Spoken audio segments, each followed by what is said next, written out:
kesaksian. Jadi keselamatan dalam Islam itu paten, absolut, tidak ada keraguan di dalamnya.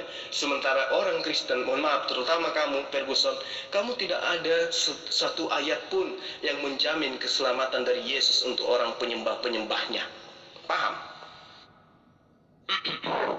Jadi semuanya, memang Islam ini memiliki arti keselamatan atau damai. Tetapi sesungguhnya di dalam Quran tidak pernah mengajarkan keselamatan dalam Islam. Bahkan orang yang sudah Islam sekalipun masih dituduh tidak beriman oleh Allah. Dalam Quran surah An-Nur ayat 11 dikatakan, sesungguhnya penyebar berita bohong itu adalah dari kaummu juga, yaitu Islam. Dan janganlah kamu menganggap berita bohong itu suatu kabar yang buruk, melainkan sesuatu hal yang baik. Jadi Allah sendiri mengklaim bahwa Islam itu adalah penyebar kebohongan, penyebar hoax, dan tidak ada kebenaran di dalam Islam. Jika ada janji keselamatan di dalam Islam, maka yang menjadi titik acuan itu adalah Hajar Aswad. Karena Hajar Aswadlah yang telah menghapus seluruh dosa umat Islam. Umat Islam percaya bahwa Hajar Aswad ini batu yang turun dari surga, yang jika orang mencium batu itu dengan rasa nafsu yang tinggi, seakan-akan dia mencium pasangannya sendiri, maka dosa itu akan rontok bagaikan cucian piring dengan lemak membandel yang dicuci dengan mamalem cuma 1000. Ya, seperti itu. Dan Islam sendiri memiliki arti kata damai. Ya. Padahal di dalam Quran surah Muhammad ayat 35 dikatakan, janganlah kamu lemah dan janganlah kamu meminta damai. Itu artinya adalah apa? Islam hanya memiliki arti kata damai, tapi Islam sendiri tidak pernah mengajarkan damai. Apanya yang damai dalam Islam? Semuanya perang, bahkan orang-orang yang tidak beriman pun diperangi. Dalam Quran surah At-Taubah ayat 29, perangilah orang-orang yang tidak beriman kepada Allah. Jadi memang tidak ada keselamatan ataupun damai di dalam Islam. Itu hanya janji-janji kampanye saja. Hanya janji kampanye yang memang sengaja diselenggarakan untuk mempromosikan Islam. Ya, jelas ya semuanya. Tidak ada keselamatan dan tidak ada damai di dalam Islam. Seandainya pun ada keselamatan di dalam Islam, maka yang menjadi titik acuan adalah Hajar Aswad. Kalian paham? Terima kasih. Orang buta berusaha menuntun orang buta, tetapi mengatakan orang lain itu buta. Bahkan orang licik berusaha menuduh orang licik supaya kelicikannya tidak terlihat oleh orang. Dari gaya bicaramu aja kelihatan kalau kamu itu sok pintar. Dalam Quran surah At-Taubah ayat 29, bukan cuma Quran surah Muhammad ayat 35, tetapi dalam Quran surah At-Taubah ayat 29 pun ketika orang-orang kafir yang dituduh kafir tidak mengajak orang lain untuk berbuat kafir, harus diperangi. Dalam Islam sekalipun di hadis, darah dan harta orang kafir itu halal untuk ditumpahkan. Quran surah At-Taubah ayat 29, dan perangilah orang-orang yang tidak beriman kepada Allah dan juga tidak beriman kepada hari akhir sampai mereka tunduk dan membayar jizyah, atau dengan kata lain membayar pajak karena mereka tidak mau masuk Islam. Bukan saya berusaha menyebar suatu hoax dalam kebencian. Saya tidak ada membenci Islam. Justru saya berargumen berdasarkan ayat Islam, ayat dalam kitab suci orang Islam itu sendiri. Jadi apakah ketika saya berargumen dengan kitab suci orang Islam itu sendiri, dengan apa yang tertulis dalam kitab itu, terus saya dianggap sebagai penyebar kebencian, rasanya itu sebuah fitnah. Bahwa memang pada kenyataannya, orang yang tidak mau masuk Islam pun harus membayar uang jizyah. Apa maksudnya orang Islam memaksa, atas perintah Allah memaksa orang-orang yang tidak mau masuk Islam untuk membayar pajak karena mereka tidak mau masuk Islam? Jadi bukan hanya dari satu ayat saja, tapi banyak ayat yang memaksakan orang kafir harus diperangi jika tidak mau beriman Muhammad itu adalah Nabi. Bahkan Allah menyamakan manusia yang katanya adalah ciptanya sendiri, Allah menyamakan manusia itu dengan sebutan binatang. Allah menyamakan manusia dengan binatang. Dalam Quran surah Al-Anfal ayat 22 dan ayat 55, Allah menyebut orang kafir. Orang kafir itu ciptaan Allah juga kan? Tapi Allah sebut itu sebagai binatang. Sesungguhnya binatang atau makhluk yang hina di sisi Allah adalah orang-orang kafir. Manusia yang Allah ciptakan, Allah sebut sendiri manusia itu adalah binatang. Dan saya tidak pernah mengatakan hal yang mengada-ngada di luar dari ayat Quran, tidak pernah. Jadi fitnah kalau ada orang yang bilang saya itu menyebar kebencian. Fitnah itu mulutnya mulut licik. Dari gaya bicaranya udah kelihatan sok pinter kok. Orang bisa menilai. Memang pada kenyataannya, walaupun tidak mengajak orang itu keluar dari Islam, orang kafir memang harus diperangi. Dalam hadis juga darah dan harta orang kafir itu halal. Dalam Quran surah At-Taubah ayat 29 juga dikatakan, perangilah orang-orang yang tidak beriman kepada Allah dan juga tidak beriman pada hari akhir sampai mereka tunduk membayar jizyah. Bukan karena saya mengada-ngada, memang faktanya seperti itu. Dan umat muslim seperti Zulkifli ini yang terlanjur sok pinter, tidak akan terima dan dengan segala cara, walaupun itu suatu kelicikan dan memfitnah saya, pasti dia lakukan gitu loh. Walaupun bersumber argumen saya itu semuanya sumbernya dasarnya dari Al-Quran, mereka tetap akan menyangkal itu. Kalau memang mereka tidak puas hati dengan argumen saya yang berdasarkan atau bersumber dari Al-Quran, jangan berdebat sama saya. Silakan berdebat dengan Al-Quran sendiri, kan saya ngomong berdasarkan Al-Quran. Apakah saya bisa disalahkan? Kalau saya ngomong saya ini hanya seorang penyamun lidah, apakah saya bisa disalahkan? Kalau saya berbicara seperti apa yang Quran katakan. Kalau saya mengada-ngada, nah baru bisa saya dipermasalahkan. Tetapi kalau saya berbicara hanya menyamun lidah sesuai yang tertulis dalam Quran, apakah saya bisa dipermasalahkan? Justru memang Zul ini cari-cari oknum untuk bisa dibuat VM-nya itu jadi video di YouTube, supaya YouTube-nya itu laku. Makanya saya cuma VN hal seperti itu, dia tanggapi dengan gaya yang sok peminter, suaranya kayak wah gitu. Dia cari target supaya dia itu bisa buat video di YouTube. Ya supaya bisa terkenal, gitu aja kok. Akhirnya saya jadi serius diskusi sama dia, ya kan. Memang mancingnya kayak begitu, ya udah nggak apa-apa, saya terusin. Pertama saya harus klarifikasi dulu bahwa orang ini menuduh saya mengatakan Islam atau orang Muslim menyembah Hajar Aswad. Itu fitnah. Saya dari tadi tidak ada bicara orang Muslim atau umat Islam, ya, orang Islam atau umat Muslim menyembah Hajar Aswad, tidak ada. Sengaja dia bilang begitu supaya dia bisa buat video di YouTube untuk mencari targetnya difitnah dan supaya terkenal. Itu jelas. Ya mungkin dia sekarang udah nggak tanggapin VN saya kali, dia cuma mau ngincar gitu doang, habis itu kabur.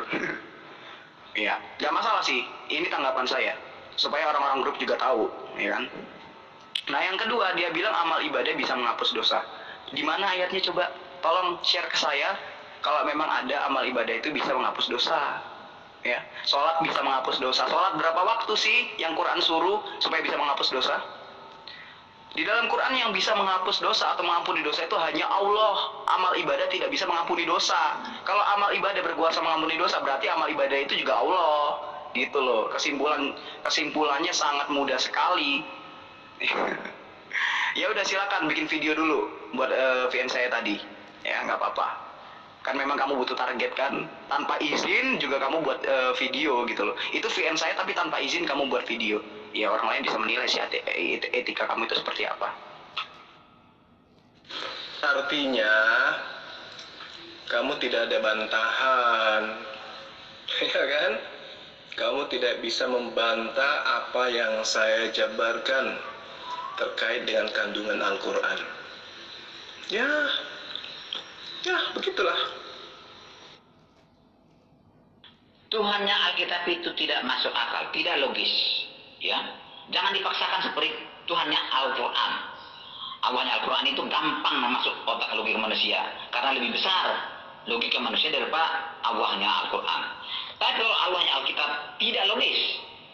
Yesus adalah manusia, dan dialah Tuhan itu kembali menjadi Tuhan setelah selesai melaksanakan tugasnya di dunia ini. Ya, kenapa di manusia? Supaya bisa menjadi panutan saya. Dia mengarahkan saya supaya menyembah Tuhan yang di surga itu. Ya itu dia sendiri nanti. Selama dia di dunia ini, sering dan sangat selalu disembah oleh banyak orang. Dia tidak pernah menolak. Dia mengampuni dosa manusia. Padahal itu adalah hak khusus bagi Tuhan. Artinya dia adalah Tuhan sendiri. Nah setelah selesai melaksanakan tugasnya, sesaat mau masuk surga, dia meninggalkan pesan kepada murid-muridnya. Kepadaku telah kembali segala kuasa di bumi dan di surga. Artinya dia sudah kembali menjadi Tuhan alam semesta ini. Jadi sangat tidak logis memang. Tapi itulah Tuhannya Alkitab. Tidak masuk akal dan logika manusia. Jangan kamu samakan Tuhannya Alkitab dengan Tuhannya Al-Quran. Tidak logis Al-Quran. Tuhannya Al-Quran. Itu sangat logis. Makanya kalau orang ngomong itu, VN-nya didengar dulu sampai habis. Jangan pas di pertengahan, belum sampai pertengahan malah udah kamu potong, kamu jawab. Saya sudah bilang jawaban kamu itu klasik.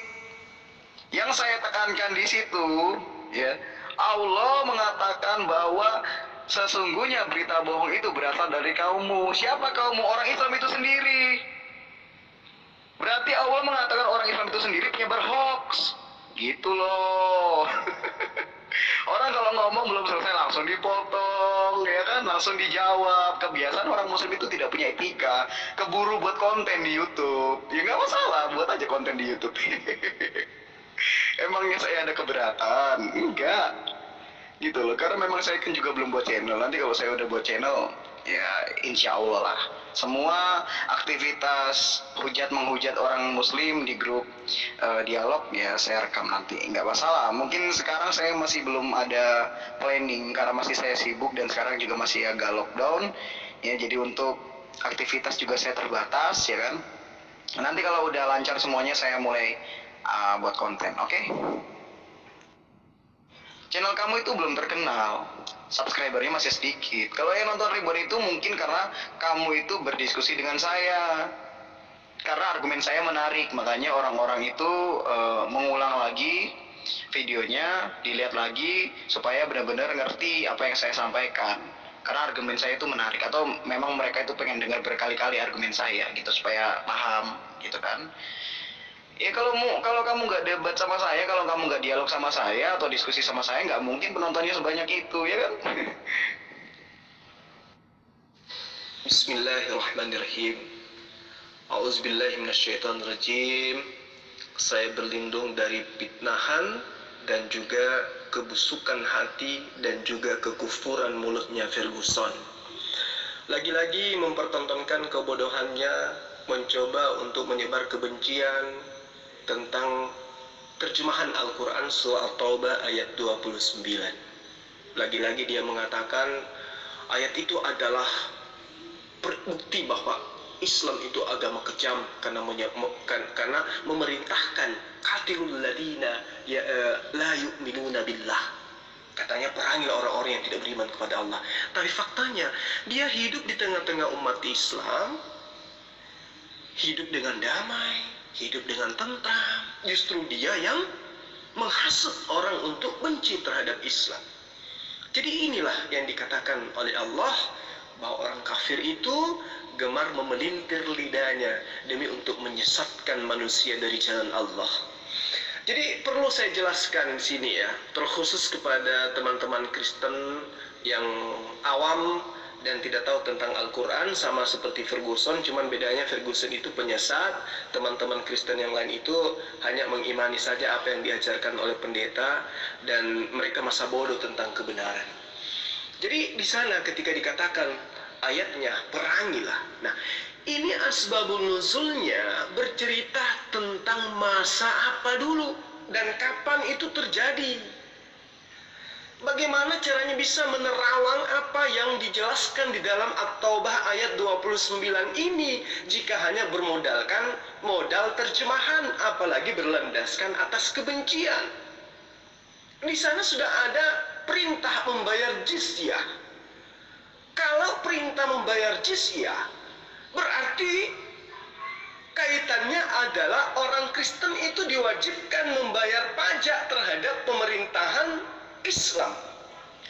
Nah, kita sekarang di Indonesia apa diperintahkan kepada orang Kristen itu membayar jizyah? Tidak kan? Berarti ayat ini bercerita tentang masa lampau. Ayat ini adalah perintah memerangi orang-orang kafir, yaitu orang-orang Yahudi, orang-orang Nasrani, dari orang-orang yang tidak beriman kepada Allah dan tidak beriman kepada hari kemudian, dan itu pada zaman itu. Ini yang perlu dipahami dengan baik.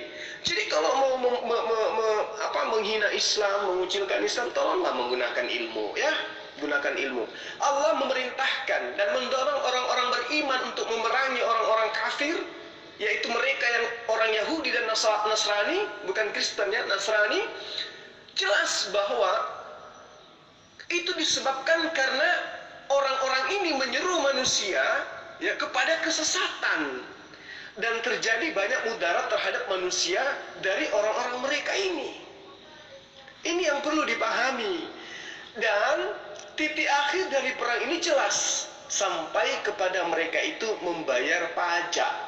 Nah, ini yang terjadi. Di mana kejadian ini pernah terjadi? Di mana kejadian ini pernah berlaku? Di mana? Apa ending daripada itu? Adanya piagam Madinah. Nah, siapa yang memerintah pada saat itu? Umar bin Khattab. Apakah Umar bin Khattab ada pada zaman sekarang? Apakah orang-orang kafir yang diperintahkan membayar jizyah zaman sekarang? Tidak. Di dalam Sahih Bukhari, ya, jelas di hadis nomor 3000-an ya, kalau nggak salah 3157, mudah-mudahan saya tidak keliru. Ayat ini adalah ayat yang dijadikan oleh jumhur ulama yang berkata bahwa jizyah tidak diambil kecuali dari ahli kitab pada zaman itu.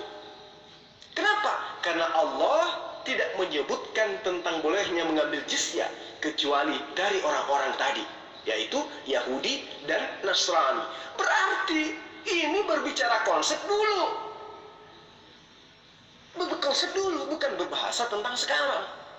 Nah, maka jelas ya bahwa orang-orang Majusi ya yang diindukkan kepada, yang ditujukan kepada ahli kitab dalam hal mengambil jizyah pajak ini ya dari mereka, maksudnya itu adalah ketika mereka pada saat itu berada di dalam pemerintahan Islam. Ya, kenapa? Karena pada zaman itu Nabi mengambil jizyah dari orang Majusi Hajar. Kemudian Umar melanjutkan juga mengambil dari orang Majusi Persia. Orang Kristen tidak tahu ini.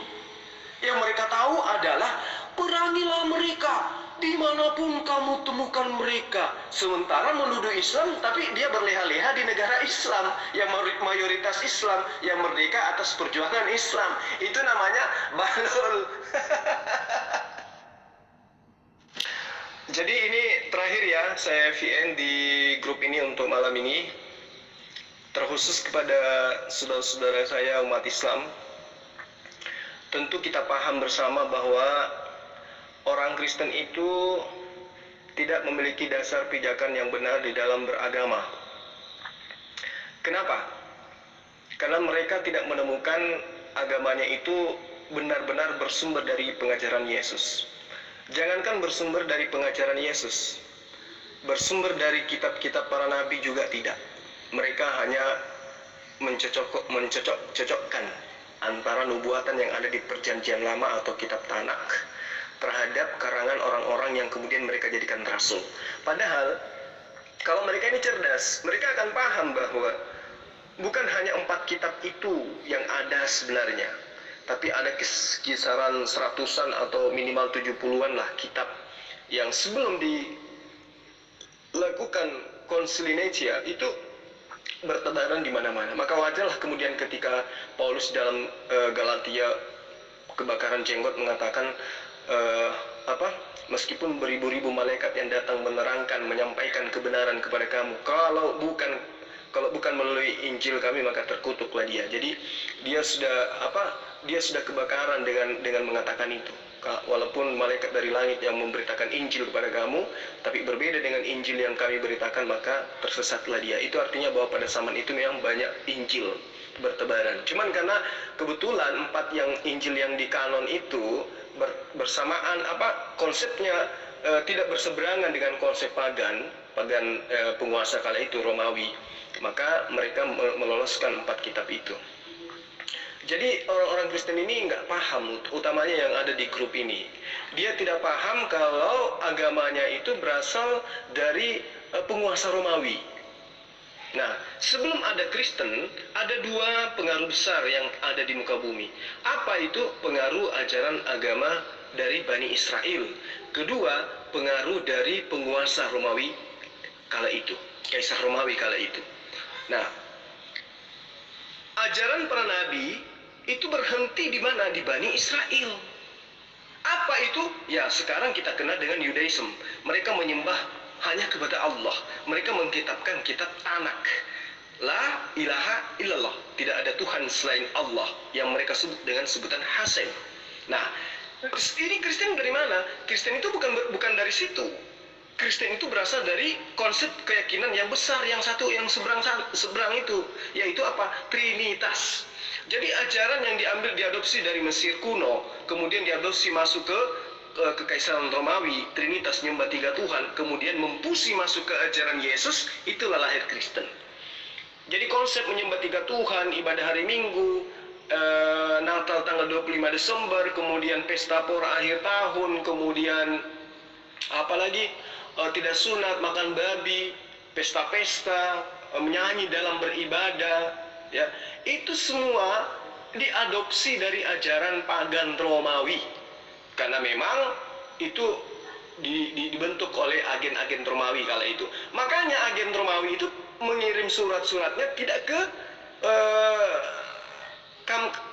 perkampungan Yahudi, tetapi kepada non-Yahudi. Kenapa? Karena kalau mereka mengirim surat ke Yahudi pasti ditolak, karena mereka tahu, agen-agen ini tahu, nggak mungkinlah kita mampu merubah konsep keyakinan orang Yahudi.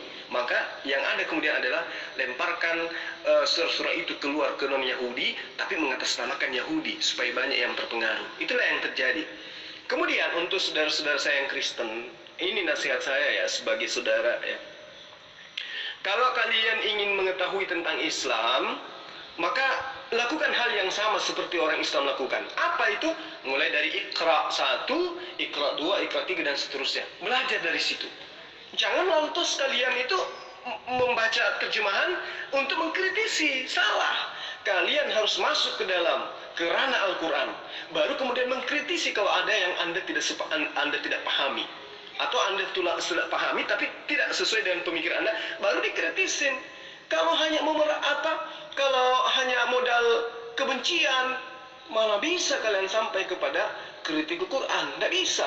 Kalian akan ditertawakan. Jadi kalau mau mempelajari Quran, ayo masuk dulu. Mulai dari pintu. Assalamualaikum. Sudah itu silakan duduk, dipersilakan duduk, kemudian dipersilakan bicara, kemudian silakan minum tehnya, lalu pamit pulang. Itu baru namanya belajar Quran. Tapi kalau langsung masuk lewat jendela, langsung lewat atap turun masuk ke rumahnya orang, nggak bisa. Nggak bisa kalian itu. Karena Al-Quran itu punya kaidah. Ada kaidah-kaidahnya, ada rambu-rambunya untuk paham Quran. Step by step.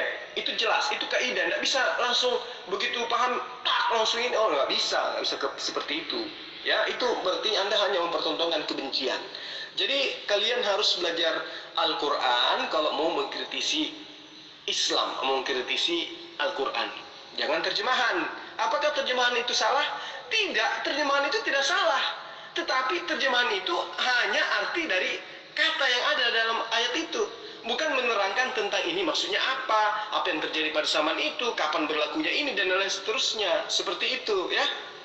Jadi terkhusus kepada Ferguson, saya akan videokan ini, itu pasti. Biar orang tahu bahwa kaummu itu tidak tahu sama sekali tentang Al-Quran. Hanya modal terjemahan saja. Oke?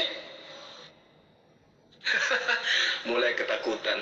Anda berani bertanggung jawab ketika Anda sudah melakukan suatu perbuatan. Harus Anda bertanggung jawabkan itu. Anda berbicara mengenai Islam berarti Anda siap diviralkan. Kan gitu ya? Saya pun begitu. Silakan buat YouTube. Ya. Silakan sebarkan kemana-mana supaya umat manusia itu mendengarkan kebenaran. Anda ketakutan. Kenapa? Karena yang kamu sampaikan itu adalah bukan kebenaran, tapi fitnah dan kebohongan.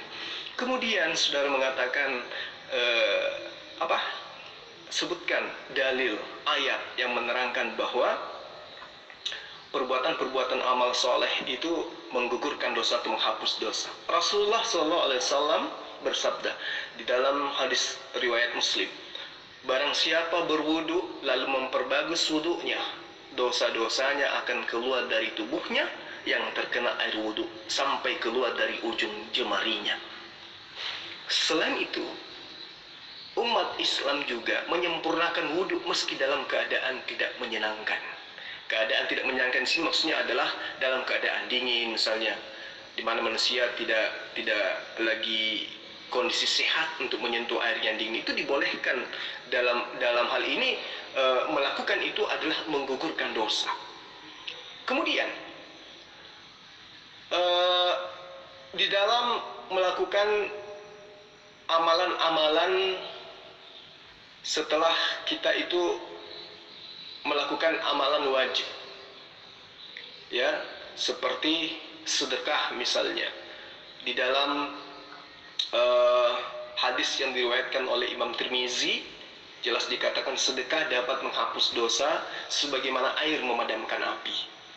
Nah, lalu kemudian dikatakan pula di dalam kitab Riyadhus Shalihin, Imam Ahmad menjelaskan bahwa sesungguhnya Allah SWT itu berfirman, sesungguhnya apabila aku menguji seorang hambaku yang mukmin, lalu ia memujiku atas ujian yang aku timpahkan kepadanya, maka ia bangkit dari tempat tidurnya dalam keadaan bersih dari dosa seperti ketika dia baru lahir dari kandungan ibunya.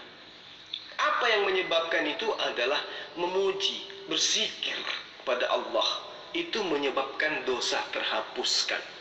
Kemudian Imam Ahmad Tirmizi juga menjelaskan bahwa di dalam hadisnya Rasulullah SAW menjelaskan bahwa bertakwalah kepada Allah dimanapun kamu berada.